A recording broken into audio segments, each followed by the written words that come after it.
You know we love to get into the nitty-gritty, and today we're tackling enterprise resource planning systems. ERP. You got it, ERP. Now, we're talking episode 2 here, and for some of you out there, this might sound a bit dry. We're diving into a whole stack of articles about choosing the right system. But it's really not dry at all. Oh, I completely agree. We're talking about the systems that keep businesses running, hitting those goals. The stuff that can really make or break a company. We're talking inventory, finances, customer relationships. The whole shebang. And that's why we're here to break it all down. So consider this your cheat sheet to thriving, not just surviving. Absolutely. We've got this fantastic guide in front of us. 10 essential things to think about when you're picking an ERP system. All right, let's jump right into point number 1. It says choosing an ERP isn't just about software, it's strategic. Yeah. It's like laying the foundation for your house. Exactly. Get it wrong, and the whole thing could crumble. And that foundation has to be aligned with your business goals, right? It's about making those day-to-day operations smoother, being more efficient, ultimately helping your bottom line grow. Okay, so how do we even begin to figure out what we need? I'm feeling overwhelmed just thinking about all the options. Well, the guide really stresses that you've got to understand your business requirements before you even glance at software. So no impulse ERP purchases then? Definitely not. It's kind of like going grocery shopping on an empty stomach. You end up with way too much junk food and no real sustenance. You've got to identify those pain points first. What parts of your business are causing headaches? What processes are clunky? Are you drowning in spreadsheets? Pinpoint those problems first. Got it. Pinpoint the problems and then. Then you can start to figure out what functionalities you need in an ERP system. Do you need to wrangle that inventory better? Are your financial reports giving you anxiety? Maybe you want a more streamlined way to manage customer relationships. So basically, figure out what you're trying to fix, then look for a system that's got the tools to do it. Precisely. All right, pain points identified, needs clarified, now what? Do we just pick the shiniest software? Not so fast. Point number 2 talks about this whole dance between customization and flexibility, and it's something a lot of people trip over. Okay, color me intrigued. This sounds a bit philosophical, like a business version of go with the flow versus make your own destiny. It is a balancing act. The guide cautions against going overboard on customization, even though it's tempting to want a system perfectly tailored for you. So why not go all out and customize it to death? Well, think about it this way. The more you customize, the harder it'll be to upgrade down the line. And trust me, you will need to upgrade. Software is constantly evolving, and you don't want to be stuck with a system that's like a dinosaur. So it's like getting a custom-made suit. It fits perfectly in the moment, but good luck ever wearing it again. That's a great analogy. The key is finding a system that has that core functionality, but can adapt as your business does. Flexibility is your friend here. So kind of like a chameleon that can blend into different environments. A business data chameleon. And this brings us to point number 3, integration. A big one. Okay, integration. I hear that word all the time in tech. What does it actually mean when we're talking about ERP? Imagine this. Your sales team's using one system, accounting's on another, and inventory management's happening on a totally separate platform. Sounds like chaos. Or a recipe for a lot of late nights trying to make sense of it all. It is. Seamless integration means your ERP system can talk to all your other software. That way, data flows smoothly between departments and everyone's singing from the same hymn sheet. Ah, so we're breaking down those data silos and getting everyone on the same page. You got it. Okay, seamless integration, check. What's next on our ERP adventure? Well, if we're thinking about the future, we've got to talk about scalability. Point number 4. Scalability. Yeah. That word always makes me think of those infomercials with the tiny gadget that suddenly explodes into a giant thing 10 times its size. That's not a bad way to think about it. In the ERP world, scalability means choosing a system that grows alongside your business. As you expand, you'll have more data, more users, new processes to manage. So we're looking for a system that can handle those growth spurts. No breaking a sweat. Exactly. You don't want to invest in a system and then suddenly you've outgrown it and now we're stuck.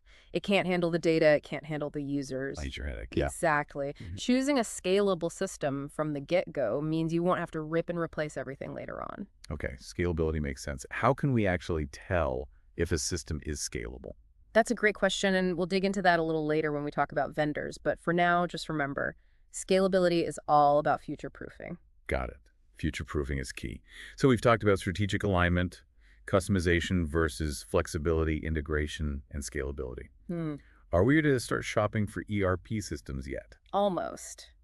We still have a few more things to tick off our checklist. And one is something that often gets overlooked but is absolutely crucial: user-friendliness. This might sound silly, but why is user-friendliness so important? Isn't ERP all about those complex back-end processes? It is, but here's the thing. The most powerful system in the world is useless if your team can't figure out how to use it. Imagine a system so clunky and confusing that people just avoid using it. Ugh, I've definitely used software like that. It becomes a burden instead of help. Exactly. A user-friendly system, on the other hand, is intuitive and easy to navigate. Less training required, which saves you money, and it empowers your team to actually get their jobs done. So not just making it look pretty, but making it work for the people who'll be using it every single day. Exactly. When people enjoy using a system, they're going to use it correctly and consistently, and that leads to better data, better insights, and ultimately a better business. Okay, user-friendliness check. Now, we've talked a lot about the system itself. What about the company behind it? Choosing the right vendor has to be just as important, right? Couldn't agree more. That's point number 7 in our guide. Vendor support and reputation. You're not just buying software, you're starting a relationship. A business marriage. Exactly. And you want that relationship to be built on trust, reliability, and good communication. You've got to look for vendors with a solid track record. Check those customer reviews and see if they're committed to ongoing support. So do your due diligence, maybe even a little bit of online stalking to see what people are saying. Absolutely. And while you're at it, watch out for red flags. If the vendor's unresponsive, the software is known for being buggy, or they seem more interested in a quick sale than a long-term partnership, that's a warning sign. Good point. Don't want to get stuck with a vendor that ghosts you the second you sign. So once we've vetted our potential vendors, what's next? Now it's time to talk about something many businesses overlook, but it's essential for making a good financial decision. Total cost of ownership, or TCO. That's point number 8. Okay, TCO. Sounds a bit intimidatingly financial. Can you break it down for us non-accountant types? Of course, PCO goes beyond that initial price tag. You've got to factor in implementation costs, training, licensing fees, upgrades, ongoing support, the whole 9 yards. So it's like buying a car. Yeah. You can't just look at the sticker price. You've got to think about insurance, gas, maintenance, all those fun extras. Exactly. Those hidden costs can add up, and you need a clear picture before committing to a system. Right. No one wants to be surprised by unexpected bills down the road. All right, we've got our system picked out. We've found a vendor we trust. We've crunched the numbers and figured out the TCO. Can we hit buy now yet? Almost. The guide emphasizes 2 more really important points that are all about ensuring your ERP implementation goes smoothly. We'll get to those right after. Wait a minute. Don't leave us hanging. What are those last 2 points we've got to know? Okay, no more cliffhangers. Point number 9 is all about those implementation timelines. And this is where a lot of businesses trip up because they really underestimate how much time and effort it takes to actually implement a new ERP system. So patience is a virtue. No rushing the process. Exactly. Implementing an ERP is a big project. It's like planning a wedding.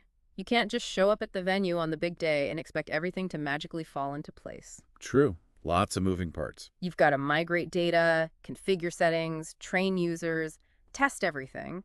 It's not something you can do overnight.